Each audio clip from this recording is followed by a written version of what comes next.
Hello, ladies and gentlemen. Welcome to another October episode of the Saturday Morning D&D Show. My name is Jordan with a silent PH in the middle, and I'm joined always by my wonderful co-host, Sir Lucien, over at Sir Lucien Gaming. Say hello, sir.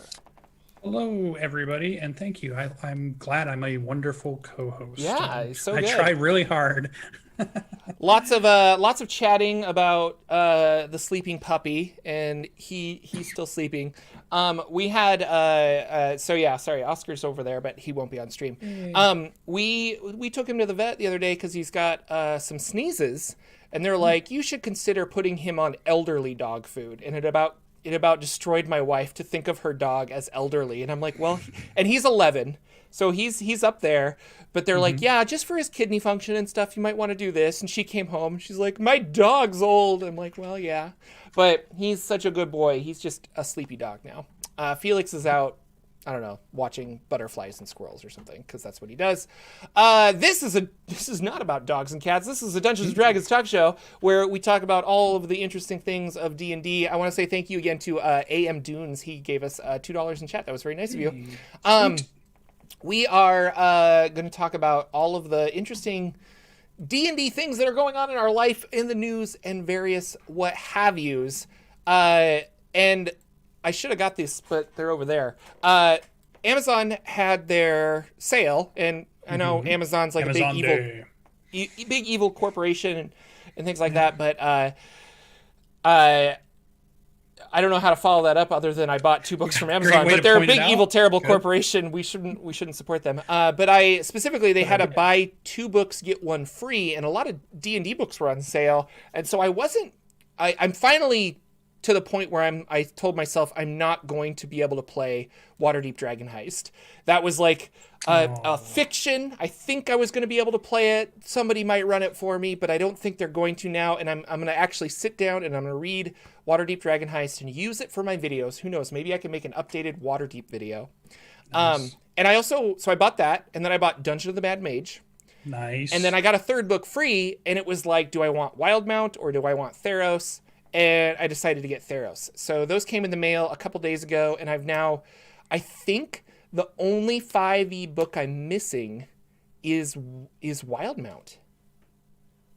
With Okay. those 3, I think I have the whole collection. Oh no, I don't have Tyranny of Dragons or Horde of the Dragon Queen.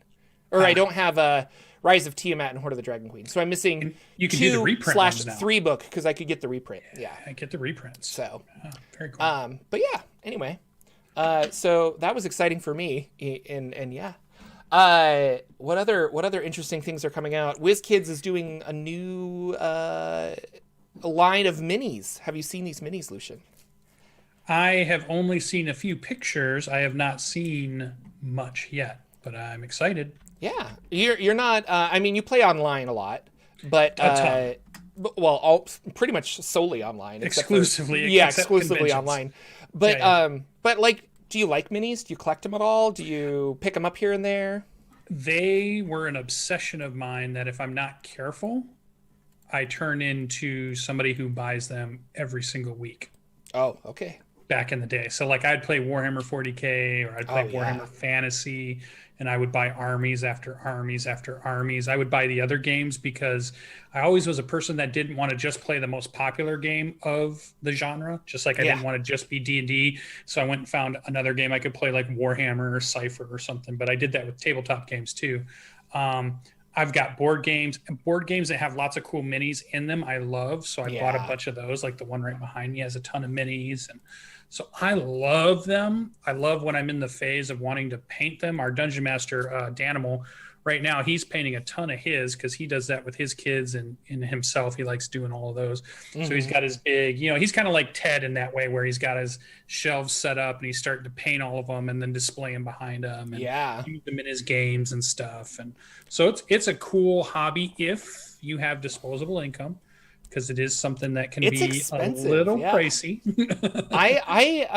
So WizKids sent me. I don't know if you guys. Well, some of you might have caught me, but I did an impromptu stream Wednesday because we didn't play Rod of Seven Parts, and WizKids sent me a brick of Theros minis that we unboxed, or I unboxed on Twitch with followers. It was really fun, and I think I'm going to upload that to another channel here in a little bit. So if you guys didn't catch it, it'll be out there on the YouTubes at some point. It was fun. We just I drank a lot of beer and we just unboxed minis. Yeah. But the quality of these minis are really good. And I'm getting to the point now where I'm like, I gotta figure out like a shelf system or something. Like, I don't know where to store these. Like, before I had my, I don't know, maybe 50 minis, and then I would just be like, okay, this troll is actually a dragon, and I just kind of would reuse things because that's what I had. But now I'm like, oh my gosh, I actually have a dragon and I have all this other stuff, so I should do something with it. I really, specifically in this one, there's this young red dragon in the Fang and Talon set that looks really good, that I'm like, man, I just really want that mini.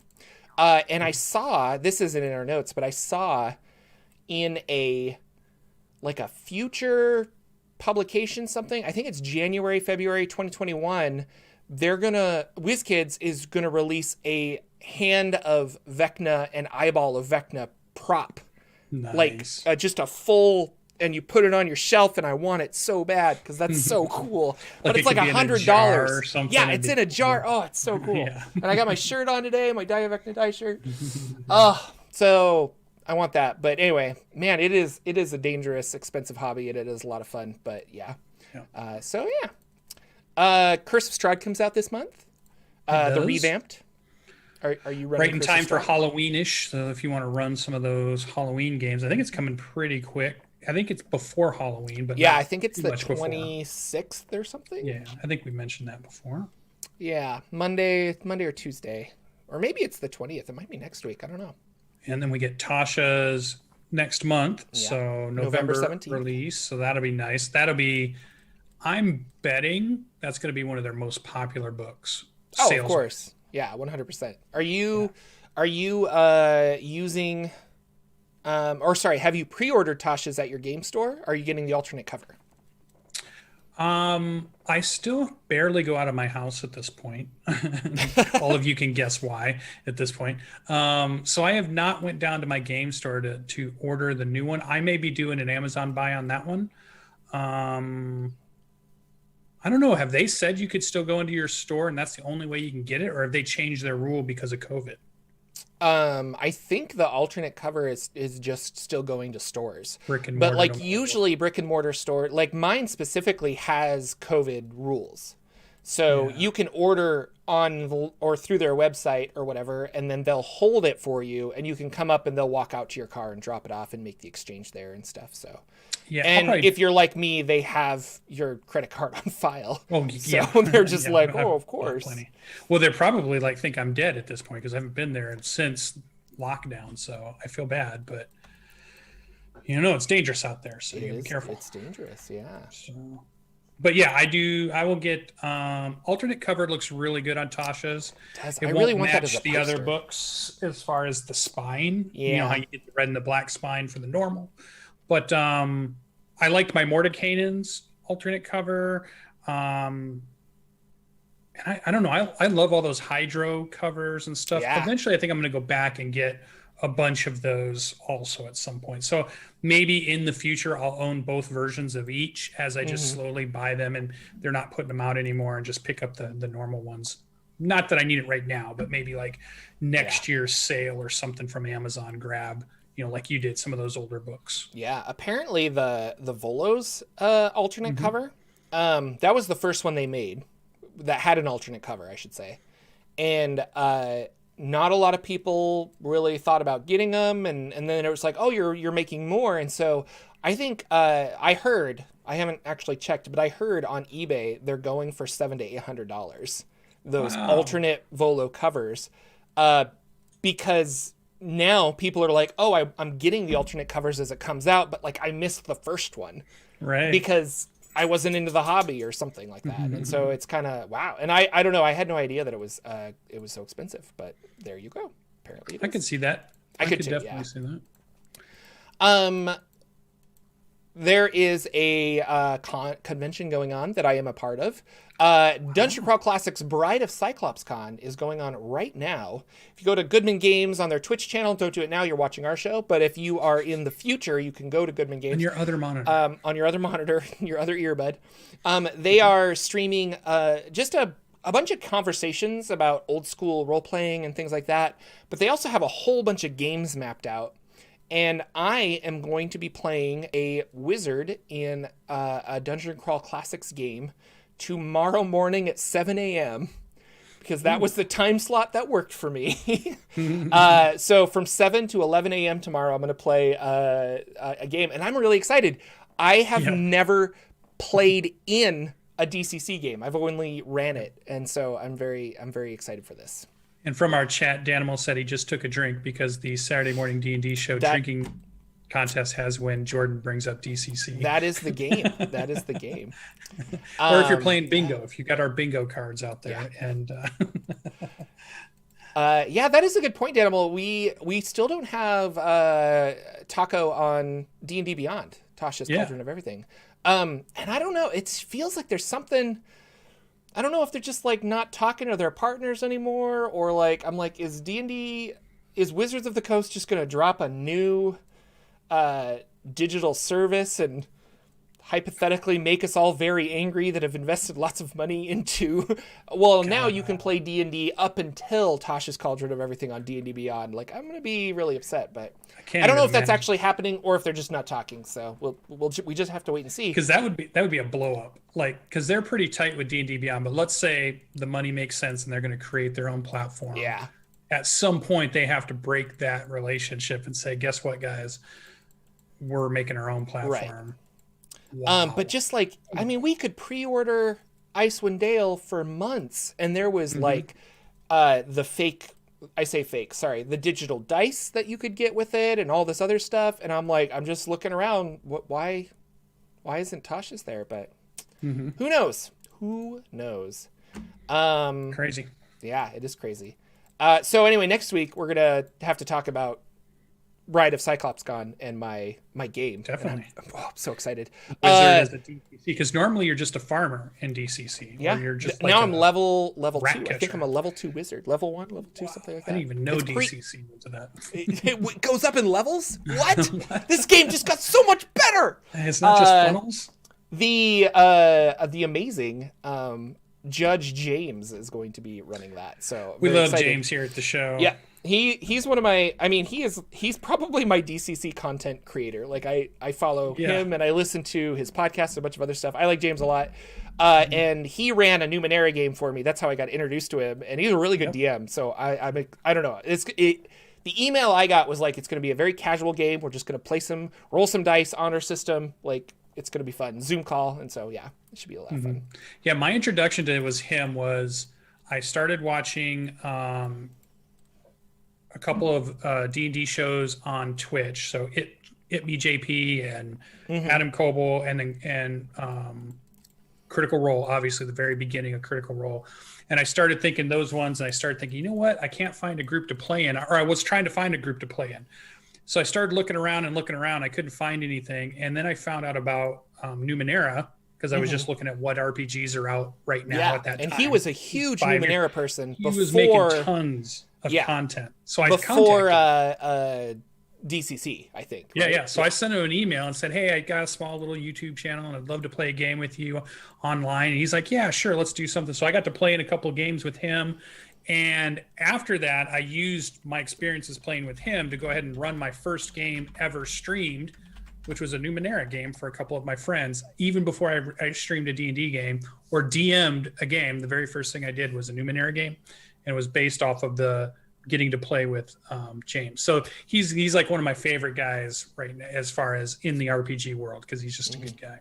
And I love playing. His games are kooky and fun, and he's excited, and his energy kind of gets the whole table's energy going, and he lets you do crazy stuff, and it's just a good time. So yeah, it's gonna be super He's fun. A great content creator too. So people in chat, inquiring minds want to know, what is the box behind you? Which one? What is this Spectaculars box that everyone that is so prominently displayed? Tabletop role-playing game of comic book heroes. What's cool about that one is we've talked about it in a previous show, but it's like they did their character sheets like ad-lib character sheets, and they've got some really cool different mechanics in there to play a superhero role-playing game. Oh, cool. I just showed out there. It was a Kickstarter from last year. It's a big box, has lots of stuff in it, and there's little comic books for adventures, and you can do ad lib adventure creation where they create like the villain named, and you get to write it in and do this and this, and you can create your whole campaign based on that. So they kind of dive into that like pad of paper, ad lib style, scratch pad kind of mechanic and bring it into a role-playing game, which was really cool. So that's awesome. Thought I'd put something else out there for us to look at. We can see Matt Colville's book up there, and then I was talking about that with some friends, that the second Colville book. Yeah, I'm like, that should be finishing up soonish. I'm at least a PDF. They're still working on it. Yeah. Like they are still working on it, but like I feel like a PDF should be out at some point soon. But very excited for that. Yeah. Yep. Add it to your game. Yeah. Sage advice. What's going on there? Yeah, so I thought it was really good. Jeremy Crawford kind of dived in. You can go over to the D&D channel because they put up a couple of videos. This week, like last couple of weeks, they've done several, but this week they had just the two. I thought the only one that would probably be relevant for us is the Sage Advice. And it was about custom origins that is coming with Taco. Yeah. I hate that name. No, we're sticking with it. We're making Taco a thing. And he goes into how they've changed it, why they've changed it, the reason they were able to change it, because the stat increases weren't necessarily balance mechanics, but that it was kind of like 50-50. So a character gets a stat bonus is a balancing mechanic. So if whatever character you choose, they get a +2 to something and a +1 to something. Yeah. That's a very specific reason why they chose that. If it's a character that only gets +2 to something and nothing else, there's a reason they chose that. If they chose +2 like the Mountain Dwarf, there's a reason balancing wise why they did that. But what they said isn't part of the balancing part is that what stat you choose to put the bonus on. That's the part that doesn't have anything to do with it. It doesn't matter if you put your +2 on strength and con, or +2 on charisma and wisdom. That part didn't matter where you put it. It's that you got the bonus based on helping that balance that class with the other abilities that they might get. And the reason they might have lower ability scores or not as many might be because they're getting a spell to start off with, or they're getting some special ability that offsets that. So there's a balancing mechanic there. So what they're saying in Tasha's is that they're removing the forcing you where to take the bonus. So basically you can rearrange the bonus. So if I take Mountain Dwarf, they get a +2, and I use Tasha's rules, and my DM agrees with that I can put that +2 anywhere. I can't stack them, but I can move them anywhere I want. I don't have to put them where they say. So I got +2 wisdom and charisma. Right. You can put it anywhere you want. So, and if you get a +2/+1 with an elf, or you get a +1/+1 with something else, or just a +2. So you're not adding more in, you're not combining them to make them bigger, but you're getting the chance to put them on any stat that you want. So that's the piece that they're changing. And then he talks about why it was the way they did it, a little bit of the history and talking about it. Why were elves and dwarves even different? He goes into the mythology of it a little bit, and he's very smart. He's a very well-read. You can tell, I'm sure a lot of his college was based on studying mythology and storytelling and stuff like that, because he gets into it and I was just like, oh, this is kind of very geeky but fun. Talking about what dwarves are, what they represent, that dwarves and elves in mythology represented different parts of the human psyche, and they were the a way for us to interact with that in a story. And so he was talking about, but in Dungeons and Dragons you get to walk up and meet those, so they have to be a little more fleshed out. They're not just a manifestation of gracefulness, or a manifestation of hardiness, or a manifestation of evil, like if you run into a demon in a story or something. These things have to have a little bit more to them. So that's where he goes off onto that. So I thought that was a really cool talk. He's super smart whenever I listen to him. So I enjoy listening to Jeremy Crawford. And it's just another cool item that gives us more customability. If you want your elf, he thought, you want to make a clumsy elf that's really charismatic, well, you can do that. You can put your +2 in charisma instead of, and I think that's a good thing, because I know me and you, when we've done some of our character creation stuff, like we've done our fun builds where we're just thinking of a concept and we're trying to build it in Dungeons and Dragons, like you did your Iron Man build, or I wanted to do a Black Panther build or whatever, we started looking around to get the bonuses in the right stat that we needed them in. And we tried to make that race kind of work with that so that we got the stat that we needed, and then we could get the abilities that we would need to build that kind of concept. I like this idea that we have one more way, another way for us to not be so pigeonholed when we come up with these builds, right? So we can really expand out. And I can use any race. I can use any race that gets a +2/+1 for something. Yeah. And now that could be part of any class build that I'm doing at this point. So yeah, it's gonna be a lot of fun to create all these new builds and stuff. I kind of want I also hope that we get the ability, and maybe this is just something I need to talk to like a future DM about, where I can change my like spell casting ability. So if I want to be a warlock that uses intelligence instead of charisma, that would be a lot of fun. Because especially, well, there's certain, I don't know, I have like a couple warlock builds in my head where I'm like, I really want to use this. Or, I don't know, even a druid that uses charisma or something, but we'll see. That might be broken or weird. I don't know. So, so that one's out there. You can go check that out on the Dungeons and Dragons YouTube page. They also had a Dragon Talk with a New York Times reporter. I think she wrote an article on Dungeons and Dragons at one point. So I think they had her on and talked about it, a little bit about her, which is cool. But that was about it for videos that they put out. They didn't do a lot this week. I didn't see any new articles, so we didn't see anything. We haven't seen any new UA stuff in a while, because I think it's all getting dumped into Tasha's. So it's all done. Yeah, what are we going to see next? Yeah, that's so we won't get UA for a while, I feel, after Tasha's. But if we do get Tasha's in November, I'm hoping we start to see hints of what's coming after that. What's the first book of next year? Because we probably won't get one in December, but maybe in that January, February area where they get that first book out. We'll have to see what they're going to do. February, cool. March, I think. Yeah. There might be somewhere in there that first book of the year comes out. Yeah. Spelljammer. Let's just all hope. Yeah. Crossing fingers. Spelljammer. What other things are going on? Apparently something. It's birthday month for your pal Jordan. And next Saturday is my birthday. So we're going to have a special Saturday morning birthday D&D show. Should be a lot of fun. And then bring cake. Bring cake, please. Cake, but enough for the whole class, not just you. Danimal, Billy. Looking right at you. Don't just bring cake for you. That's right. So yeah, that'll be fun. We don't really have anything planned other than I think I'm going to do maybe a Q&A on my YouTube channel on Friday night. So if you guys are interested Friday night and you want to hang out, keep that open, I guess. And Q&A or an AMA? Either. What? I don't know. Is there a difference? Well, Q&A is just questions and answers, but AMA is ask me anything. Oh yeah, I don't know. Talk to whatever. If I don't want to answer, I'll just be like, no, you can ask me, but I'm not gonna answer. But yeah, I don't know. We might unbox some more minis or something, or just hang out. But anyway, I think I just want to like hang out with some fans and do stuff like that. Should be fun. I've been buying a lot of stuff lately. I really should. Apparently, where's all this funds coming from for Jordan?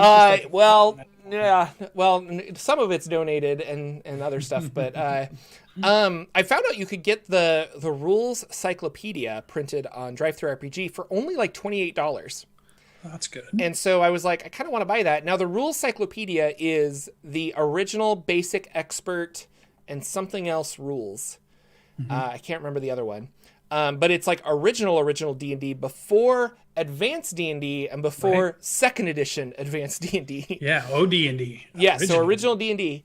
And they took all of the rules and they bound it in this book called the Rules Cyclopedia, and they printed it in, I think, 1990, as just a final farewell to, we're never going to use these again. But here's a whole book of AD&D is the future. This is what people are playing. But if you want to have this anyway, so I'm curious about game design, and I'm curious about a lot of other stuff. So basic, expert, companion, master, immortals. Thank you, Victor.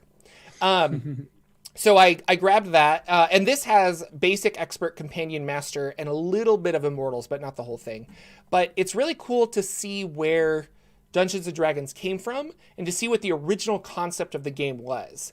So and you have the book right now? Yeah. It's upstairs. How good is I should have it next here so I can show it to you. I was going to say, how good's the printing and how good is the binding and stuff? Because I haven't bought too many physical books from it's print on demand, so it's not the best. Like, if you're going to use this every day to flip through stuff, it's probably going to get worn out. Did come with a free PDF. The PDF scan is, I'm going to say, like 80%. Like, it's not perfect, but it's like, I don't know, that's what they had. It's pretty okay. It's readable, and it's whatever. And if the book falls apart, I have the PDF that I can print again if I wanted to, kind of a thing. But I like having a physical book that I can kind of flip through. So that's been fun, and I've been reading it, and it's just kind of interesting.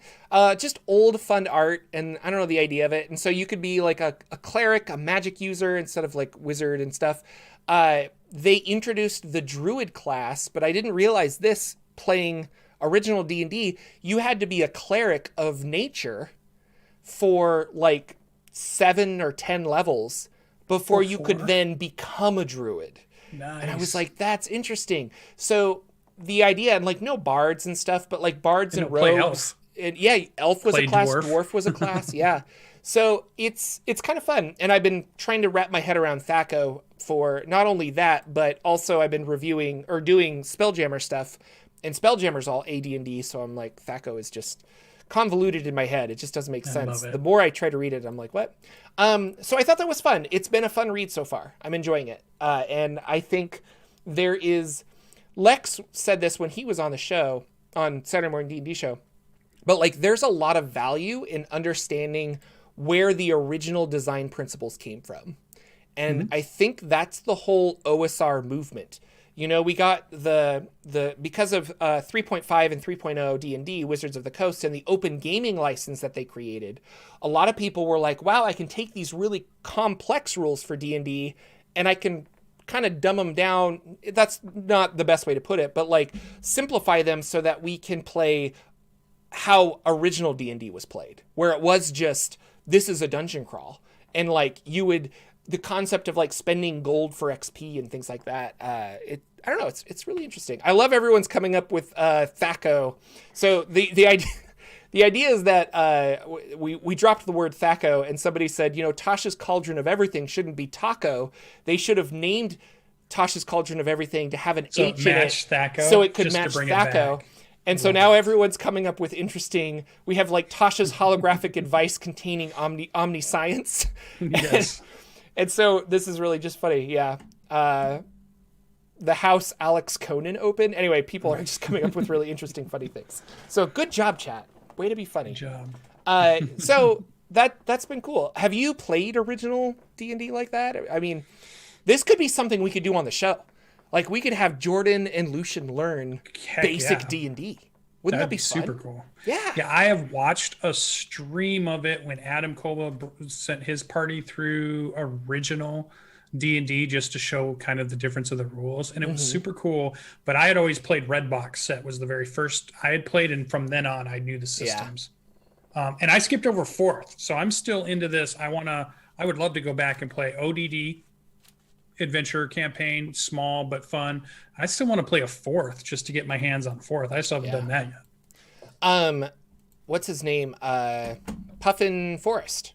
You know that YouTuber? Yeah. You should go check out his channel. He did a video where he got a bunch of his friends, I think like Dingo Doodles and the guy that does the animated spellbook, Z, I think he goes by. Anyway, he got a bunch of his friends, and they played 4th edition because he really liked 4th edition. And watching the whole game is okay. I didn't watch the whole game. I just watched a snippet of it. But they have a conversation at the end for like the last 45 minutes of like, what do you think of this? And everyone's just kind of like, this is so complicated. Like you have like levels and bonuses and then all this other stuff. And it's from a technical perspective, it's really cool. But yeah, they all had a really good opinion where they were like, it just doesn't feel like D&D, which I think was the problem that everybody else had with 4th edition. So. I'm sure I'll probably agree with them too. But I want to experience it. Like I want to be able to say I have my own, you know. Yeah. I just think it would be good for you to watch, but I agree. I do want to watch it. I want to get Lex to run me through a original D&D or a D&D, maybe both. And then I wanted to get Ted from Nerd Immersion to run me through 3.5 because I never played that. Ooh, and then I want to run 4th edition for people. So we can kind of like have an experience of like going through the editions of D&D. I thought that would be This fun. should happen. So, this should happen. And then we can make it so. You're invited. It's going to be great. Make it so. Number 2, make it so. I love it. Love Star Trek. Love Star Trek. There is a Threshold Session 0 by Mr. Keith Baker. He's running a... did you read this? I kind of skimmed it. I know you sent it to me. I just started. My plan was to read it today after our show because I wanted... it is Threshold Session 0. Keith Baker is showing how he does a Session 0 with the campaign, how he does his campaign prep, and he's getting prepared, and it's going to be online, yeah. the campaign that play. So I thought this would be an interesting way. You've seen Jordan do campaign prep. You've listened to Lucian's campaign prep videos, or we've talked about it on the show. We've brought other people on that talked about their campaign preps and how they do it. But Keith Baker's is a pretty big figure in our tabletop hobby. So I thought, well, this is a cool way for us to find out how Keith does it. Yeah. So, there's a great article out there. I saw it on Twitter, and then we'll post a link on the video. But it's called Threshold Session 0. It's over on the Keith Baker website, and it's his version of what does campaign prep look like? What is he thinking about? What is he preparing? What is he doing? How is he going to run a Session 0 with his players? How is he going to talk to his players about what's going to go on? What does Session 0 even mean to him? Everybody can have their own definition of what that means. Is it a conversation? Is it a set of emails? Is it an actual session? Lots of people do it lots of different ways. So I thought it'd be interesting to bring up. And so Threshold is an area in Eberron. Yeah. And that's also the name of this campaign, but he's running an online Eberron game with some of his patrons, but he's kind of like documenting the process, which is really cool. Yeah. And I do like that. And specifically, like, how do you run a really cool Eberron game? Like, it's kind of cool. So, yeah. And I was hoping that maybe it's also an area he hasn't fleshed out as much. So it's like, I have this area called Threshold. I've had some ideas, but now that I'm going to run a campaign into it, I have to think about it a little more. I'm hoping it's like that. I don't know if Threshold's been already fine-tuned or if he's already really got a big... In his mind, I assume he seems to be somebody of detail to me. So maybe he already has ideas of what's going to happen there. Or it could just be a place that's been set aside that says, hey, this exists. I put it out there. It has a one-liner to it, but I never really thought too much more of it. And now we're going to get to see a campaign that happens there. So that'd be interesting too. Yeah. So once I read the article, I'll have a little bit more information I'll probably talk about it next week too, a little bit, because I want to read it after the show. But I thought it was cool. It was out there. I know the other thing I threw on the notes, I see you skipped over right away. Oh, go ahead. is I had some questions about a Kobold war machine that seemed to have shown up in a Pathfinder. Was it a book of creatures? Was it an adventure, or was it what book of Pathfinder did it show up in? No, not Pathfinder. D&D 5e. This is Kobold Press Tome of Beast 2. Tome of Beast 2. I have Tome of Beast 1. Yeah, exactly. The second one just finished its Kickstarter. Not the Kickstarter didn't finish. The fulfillment is going through, and so my TM, Nathan, he sent me a message and he's like, "LOL, Dragon on the Mount," and he sent me this picture, and I'm like, "Kobold Press," because he just got his book in the mail, and I was like, "Kobold Press, you stole my idea." So for those of you who don't know, Dragon on the Mount was it's an adventure I wrote. It's $1. It was just, so I wrote this adventure because a lot of people at the time were coming to me and saying, how do I get into D&D? Where do I start? How do I know if I like it? And I was like, you should get, the basic rules, and here's a 4-hour adventure. Yeah. And it'll have all of the things that I personally think make D&D fun. And so when people are like, I don't know what to do, and I was like, go buy it, it's $1. There you go. So the entire adventure is that there is a dragon on top of this mountain that is like sending kobolds down to pillage this town. And you need to go figure out, the town has used all of their resources to be like, we're either going to bleed dry, or we can use all of our money to give it to these adventurers, and the adventurers can go take care of this dragon. So you have to go upstairs, you have to go up the mountain and fight this dragon.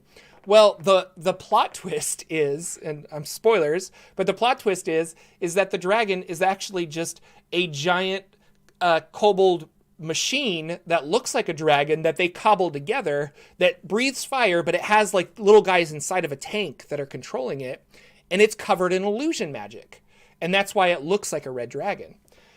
So flash forward to this week, and Kobold Press releases Tome of Beasts 2, and they have what they called, I think it's called a Kobold War Machine. Kobold War Machine. Yeah. And it's the exact thing. 3 kobolds run it. It spits fire. It looks like a dragon. It just doesn't have illusion magic on it. And so my DM and a bunch of my friends are just like, oh, they totally like took you to the cleaners. Like, you need to talk to them. And I'm not mad. We are just joking. It is not an original idea. Like, kobolds they're like that. They have. Yeah. Well, when I was looking at it, I thought, okay, I could see how that could come up. It's cool that they have a little war machine that they're running around, and it makes sense that they're small creatures, so they want to maximize their ability to do damage and stuff, which would be cool. But I thought if they did add illusion magic in that, then I thought, well, maybe they did read your module. But if there's no illusion magic on it, maybe it's just a happy coincidence that it probably other is. people have had the same idea. It probably is, but we'll see. I mean, if anything, they just need to, like, all I'm asking for is that they call it like the silent PH, or they call it the Jordan or something. That's all you need to do. That's all you need to do. And you can see those adventures on, I almost want to say both of our channels, because we ran friends through that game, through that adventure more than once and streamed it. I'm pretty sure. Yeah, so I've ran it a lot, and you were in it when somebody else ran it for you. Was that Danimal? And then I ran it for other people. Yeah. So anyway, it's fun. It's a fun adventure. It's only $1. There you go. I'm working on a second one that will never come out because I have no time to write, and I get lost. I get sidetracked. Is what sidetracked. I think it's time for a little bardic inspiration. Well, give me one more second. There it is. Time for a bardic inspiration. I'm just letting you know right now. It is time. This is where we talk about things that have inspired us during the week about the world of Dungeons & Dragons. And surprise, I've been making a lot of Spelljammer content, and I've been researching a lot of Spelljammer. And I got the idea of ships as characters. So, like, the ship that you're on as a character. And it made me think of, like, the Millennium Falcon, the Starship Enterprise, or even something that is literally a character. I don't know if you've seen Farscape. I like Farscape a whole bunch. I have the entire season. The Leviathan, Moya, is just another character on the ship, and the ship is a character on the show, and I like that. And in Spelljammer, the idea is that you enjoy your ship.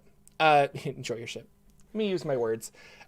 In the world of Spelljammer, you have a ship, and you are repairing it, augmenting it, building it up, kind of a thing like that. So it got me thinking, like, what if you leveled up your ship? What if your ship had levels that grew with you, or you got more in tune with it or something, or it unlocked magical powers?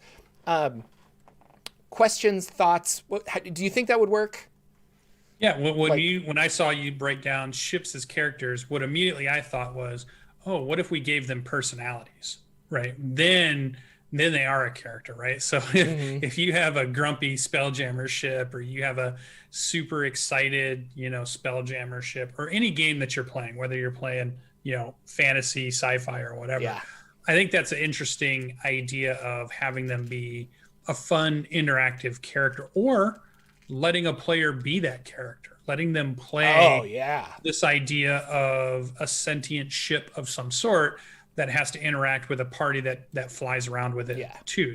They're part of the group, even though they're also the transport. So, and it's almost like a conversation. Like, we want you to go into battle to do this. Well, I don't want to get hurt. I don't want to do that. Well, we need you to ship. So I don't know. I like that. That could be fun, because that could even be like, it doesn't necessarily have to be a living thing. What if you just have like a sentient artificial intelligence on your ship? Just smart enough that it has something. A I like this idea, and specifically, a lot of Spelljammers are just augmented sailing boats. Like, I took a boat in the water, and I put a magical helm on it, and I cast a couple spells, and now I can fly in space. But the other side of it, there are a lot of really interesting ships for Spelljammer, and you could do this 100%. And I like that idea of like, definitely. I've got a Nautiloid, like a Mindjammer ship, or Mind Flare Spelljammer ship, a Nautiloid, where that's like a living thing that you're, talking to and stuff. Or Beholder ships are really interesting. So, I haven't checked out Burnbright. Victor says it's kind of like Burnbright ships, which would be cool. So I've heard of it. That is the Roll20's website. Yeah. They created a role-playing game, campaign world, and game to go with it called Burnbright. Yeah. I haven't looked into it. I've only heard of it. It's on my list of things to look into. Yeah. Celeste Konowich has been running games on it, and James Citricasso helped write it. So it's a lot of cool stuff. James seems to write all kinds of stuff. He is. That man writes. He's a workhorse. That man writes. I'm a little jealous of the amount of stuff he gets out into the world. It's really cool. That was kind of my idea, and I think a lot of people are also pointing out Colville's like you kind of leveling up with your wizard tower or your. I'm trying to think, like the knights had a keep, I think, fighters, like every character class had a something in those books. In my campaign, we have they created a fighter's keep. Yeah. Or they created a chapel for the paladin. Yes.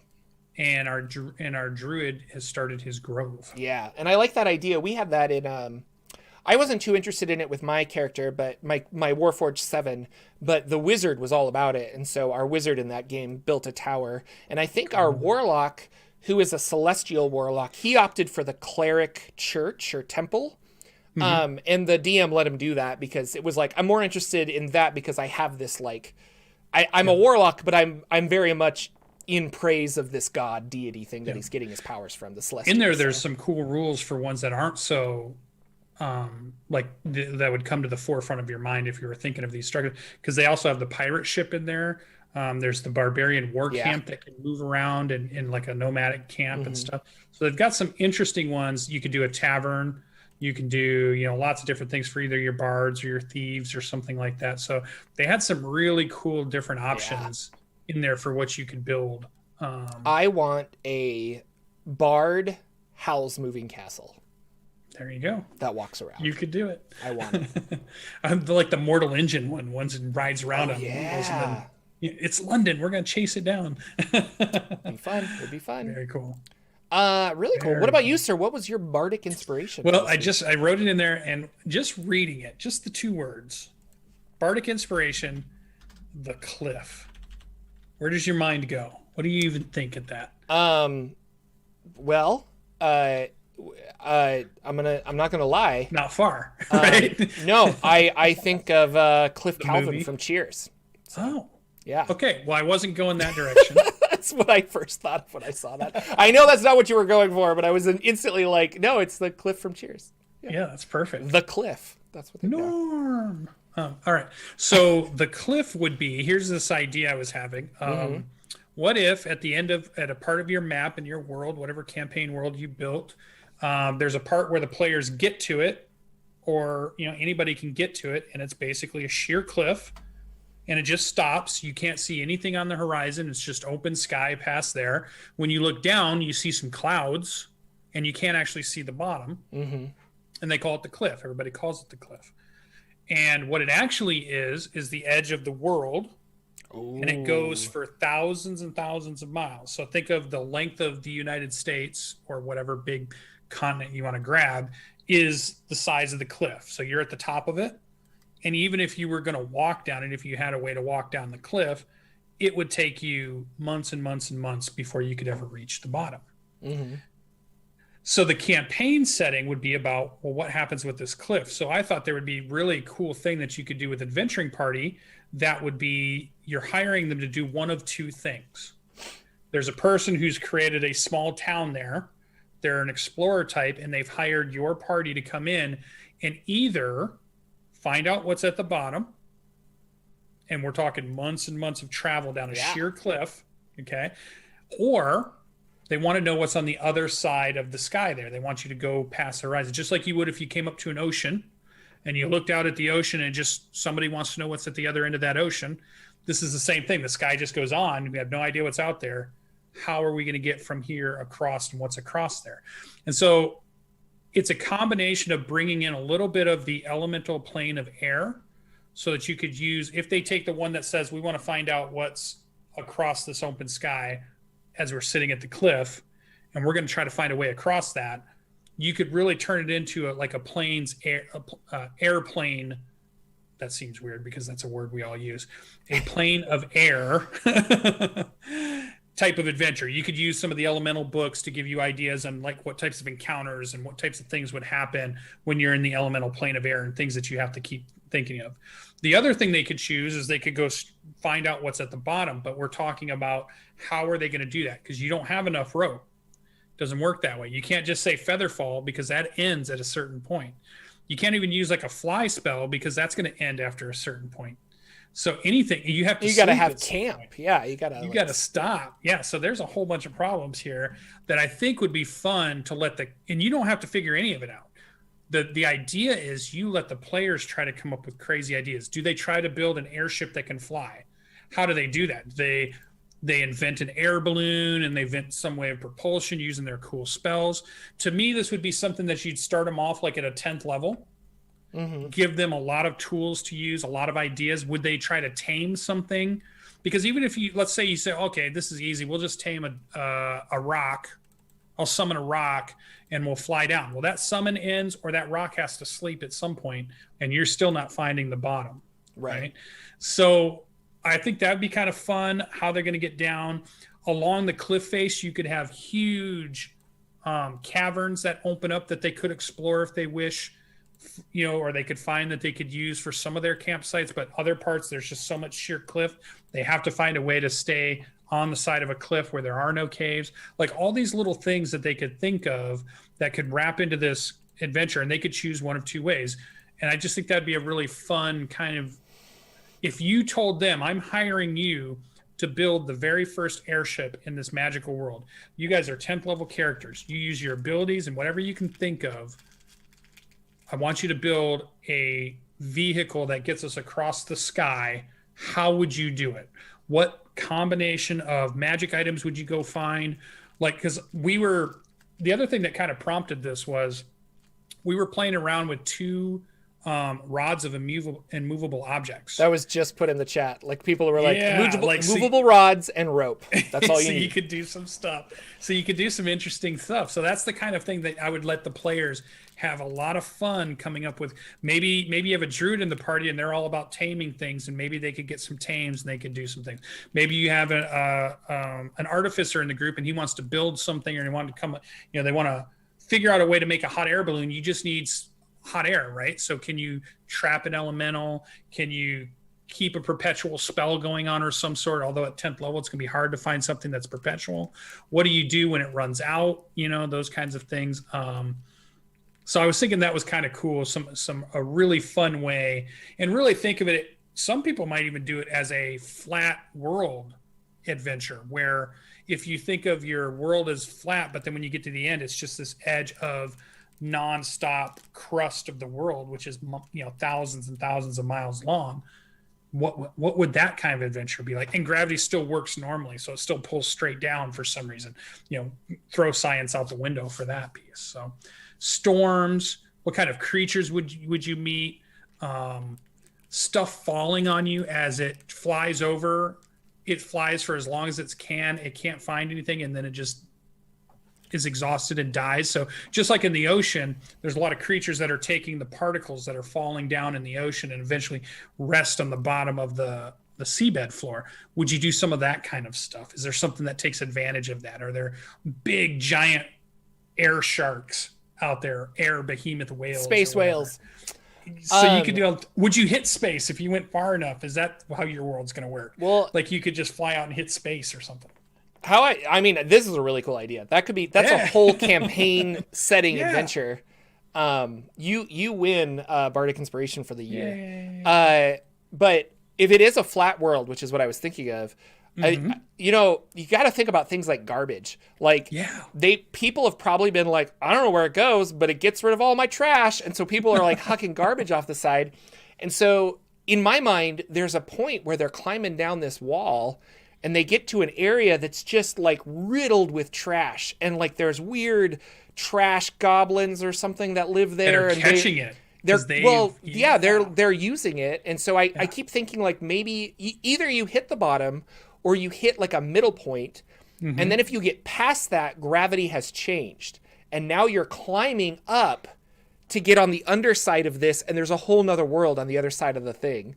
Like that would be really cool. Where I don't know, like the grass is purple on this other side of the world, and like the stars are all different because you're facing the opposite way. Yeah, and how would the sun work on a flat world? You could maybe even make a little cool thing for yourself and just move a light across a flat box or something. Maybe it's a square world. Maybe the whole world is square. Yeah, Acheron. Or whatever. So you can play around with a lot of things. And I like the idea that you challenge the players to figure out what to do. You don't even have to think about how they're going to do it. You're just like, you're hired to do this. You guys are supposed to be you're the smartest people in this land. You're 10th level adventurers. You defeated the great dragon of this. You stopped the empire from doing this. So we want to hire you to go do this thing. I don't know how you're going to do it, but you're our guys. So I just thought that'd be fun. So I'm glad it is evoking a bunch of campaign ideas in you. So hopefully Chad is. AJ says that a trash goblin is his spirit animal. And if I was going to run this, there would be like elephant-sized pandas with raccoon tails that would go digging through the garbage. And nice. Be your I was thinking one of the encounters I would put in mine was definitely about 2 days down of somebody who just jumped off.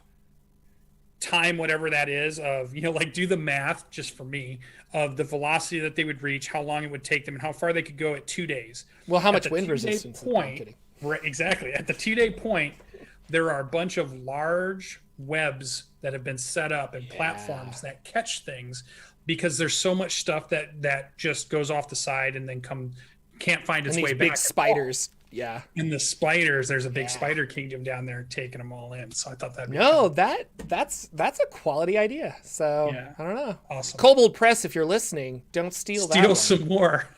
Don't do it. That one's good. That's good. Yeah, I'd love to do it.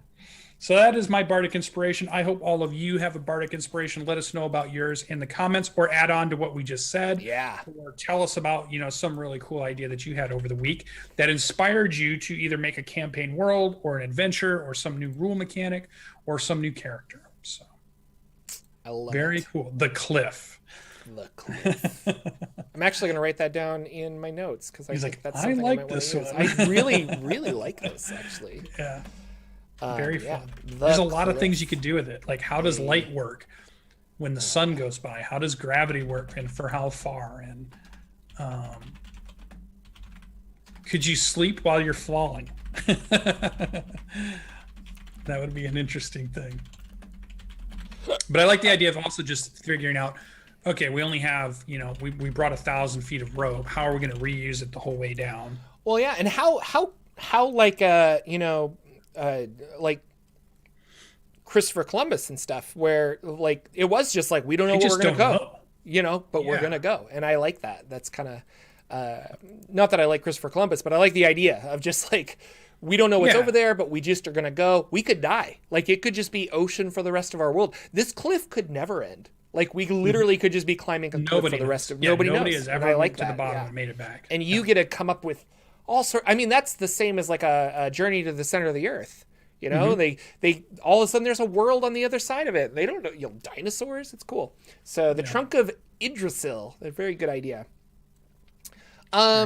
We also play games occasionally. How's your game of the Mad Mage going? I just bought it, so I'm going to read ahead and I'll give you spoilers. Yeah. Well, if you ever free up a Tuesday, I'm sure Daniel would let you come in and maybe play. What do I do? Tuesdays are my editing nights, because I have to. I have to make videos on Wednesday. Yeah. So we're on level 3. I don't think it's a big spoiler. I think you get the rumors, and if you're playing the adventure, you find out from gossip and other people asking you to do things pretty quickly, even before you get there. But it's the level known for Skullport. Skullport. Maybe Port heard of in Shadows. other stories. I've never got to go there. I've never got to see it. We've not found it, but we're looking around for it. So I think that's pretty cool. We've had some pretty fun fights so far. We're in some big fights, which has been cool on level 3. It feels like it's another big map because all we're seeing, we're using dynamic lighting and all that kind of stuff. So we never know how big a level is actually going to be yet. And I think it's been really fun so far that our characters are really kind of starting to gel together. We're a very tough adventuring party. We have got some real min-maxers going on in our party. The Arcane Archer is working phenomenally, maybe too good. I'm still waiting for the hammer to drop on that. But now some of the other character classes are starting to really come into synergy too. So our DM is having to really throw some stuff at us. And I'm positive, I think he's even said it, but I'm positive he's having to add things in to balance it enough to actually even be a challenge for some of the things we're doing with our characters and some of the builds that we've got going on. We've got a bigger party, so that definitely adds to it. I had a lot of fun using the expert. So we've got a Kenku that I've hired as a henchman. And he's our expert. So he's done some really cool stuff. And what I've used him for is like one of his abilities is as a bonus action, he can do the help action. Okay. So I've been using him to run up and distract an opponent that we want to give somebody else advantage on the next attack for. So he'll run up use his action like dodge and then get in there and then try to mess with them enough that the next person that attacks him gets a good hit on him. And that's kind of working out cool. He's got his crossbow when he wants to fire off. So it's cool to use that character in a few different ways and plan it out. I'm not just using it for extra damage or something, but it's more like there's some cool things that we can do with it. And Dungeon Master's given it a personality. He's using pop culture show references as the voice. So he's doing all kinds of funny lines from movies that he does. That's the way he communicates with us, which is pretty fun. I think the group's going to enjoy that as that goes on and on. And it's just fun to see, the Warforged fighter who's just now turned barbarian, Echo Knight, who when he rages now, his Echo Knight has changed. And his echo looks different, and he's using a voice synthesizer when he goes in rage. So that's been a cool, fun thing. We've had everybody's doing everybody's been doing some really fun things with we've got a forge cleric that screams to make stuff. So, he's just a really funny dwarf character. It's a really fun show to watch on Tuesday nights, and it's been really good. We're at level 3. I'm enjoying Dungeon the Mage. Not tired of it yet. I know other people get tired of maybe just full-on dungeon crawl, but for me, I'm still loving dungeon crawling and just, going from tunnel to tunnel, room to room, and finding crazy stuff and good treasure and that kind of stuff. So I would say the found treasure so far has been lacking. But I've always noticed that in Wizards of the Coast adventures, I'm not sure that a lot of their 5th edition adventures, even at Tomb of Annihilation, it wasn't towards the end until we started getting some really good stuff. I feel like their cool stuff and cool treasure that you get has been pretty light. But, we're only on the 3rd level of 26 plus levels of Dungeon of the Mad Mage. So I'm sure it probably gets better later on. We are using the downtime rules where you can attempt to find magic items in Waterdeep. So that is how we've been able to supplement our party with lower level uncommons or common magic items to supplement some of the things we're doing. But cool. It's been fun. Yeah, Skullport's really interesting. And I was thinking about it, and I'm like, I haven't actually done just a Skullport video, and I probably should at some point. But I just want to say my favorite piece of Skullport trivia that I have is, and this is, I don't think this is in Dungeon of the Mad Mage, but because it's 1370 DR is older. But there's a really cool artifact called the Crown of Horns that is a Merkel artifact, the god of the dead. And if you wear it for too long, you turn into a lich. It siphons your soul and becomes your phylactery. And there's a Yuan-Ti that is in possession of the Crown of Horns, and he lives and haunts around Skullport. And I just love this, this lich Yuan-Ti with this cool crown, walking around, slithering around. I don't know, like whatever he looks like. But yeah, so if you run into that, or, you know, I'll let you know. Yeah, Danimal, that's for free. You should put him in. Yeah, there you go.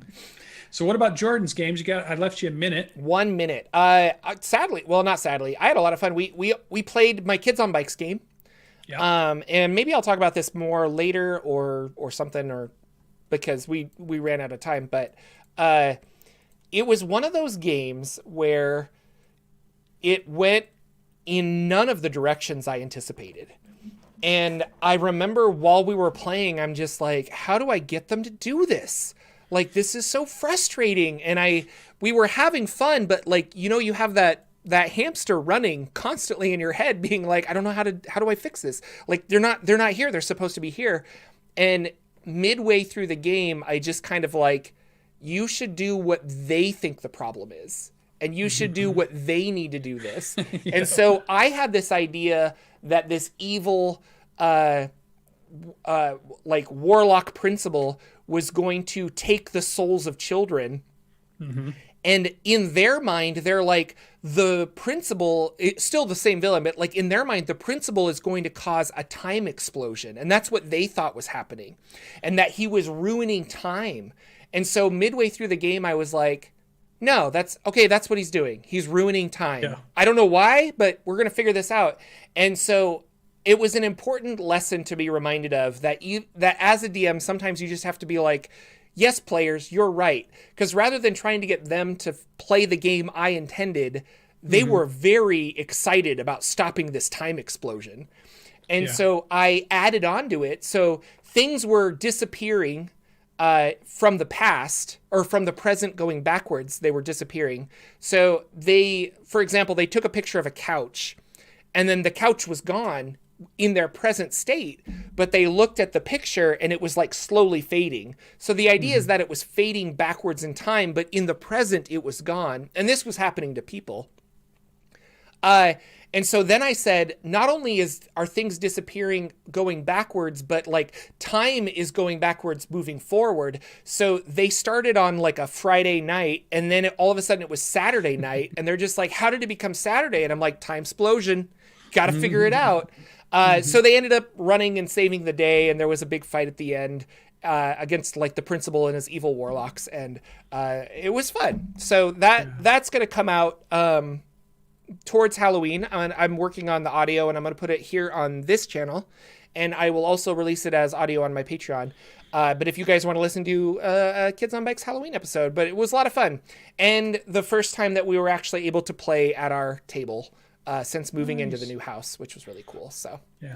Never underestimate the imagination of the players. I had that exact thing happen where I had a bad guy was doing something, and I created like 7 clues to help them find the bad guy. They found the 7 clues, and as they're talking amongst each other, they came up with how these 7 clues came together, and it led to a different bad guy, different plan, different everything. But their thing was cooler. So I was just like, okay, my bad guy's gone. Mine's stupid. I'm going to use theirs, because their imagination was way better on what was going on. I was like, okay, I'm going to lean into that. Yeah, so but you cool. Get so, I guess I do. Because you hear what they're thinking. They're talking to each other. Yeah. No, and I was like, I paid attention, but it was one of those things where I'm like, but this isn't what I wrote. And I kept thinking that in my head. And when I finally let that go, I had more fun. The players really enjoyed it. We finished the game. They were like, that was great. Like, they really did have a great time. And I was like, and I was talking to my wife afterwards, and I'm like, that's RPGs. I don't know why I was so stuck on like, they have to do this, because at the end of the day, that's why I love RPGs, is because of the unexpected, collaboration, and just like, I didn't know what was going to happen, you know? And systems that I've ran, or games that I've ran, Hot Springs Island reminded me the most of this, where my players created this whole narrative where they had to side with the orcs to stop the evil elementals from invading the island. None of that is really in the book, but like, they made choices, and I went with it, and we had a huge battle of all of the salamanders versus the orcs, and it was really cool. And so I don't know, like that's RPGs. That's why it's cool. That's why it's different. how as a dungeon master you get to play. When you let that happens, that's when you get to also be the player. If you let go enough, that's how you get to, that's the fun for you. If you try to hold on too tight, you're not one of the players. Like you're just, you're like a narrator and they're watching your movie. But the minute you let go and the minute you just let it kind of flow around, you're a player too at that point, because you don't know what's happening. Yeah. You just are running with it. You're improvising and I love it. Love it a lot. Super fun. Good conversation today, sir. Everybody, that is our show. Thank you so much for joining us. I got a safety tip for everybody. When you have something wrong with your eye and it bugs you for 2 months in a row, you go to a doctor and you ask them and they say, hey, just maybe put a warm compress on it because there's a little bump under your eyelid and then it'll go away. Listen. And it worked fine. I haven't had a problem now from the day they told me to do that. So instead of waiting for 2 months to get that information, just try that warm compress early. Yeah, that works out really well. Just go to your doctor and have them. Well, I'm glad you're feeling better, sir. Yes. That is our show, ladies and gentlemen. Thank you so much for liking, subscribing, rating us on iTunes, all that other good stuff, telling your friends about the show. We're really excited to be here. Next week will be Birthday Spectacular. I don't know what we'll do. I'll probably have some cake and a mimosa or something. Who knows? But yeah, it'll be a lot of fun. Anything else before we take off, sir? That is it. Take us away. All right. Take care, everybody. We will see you next week with another episode of the Saturday Morning D&D Show. Goodbye.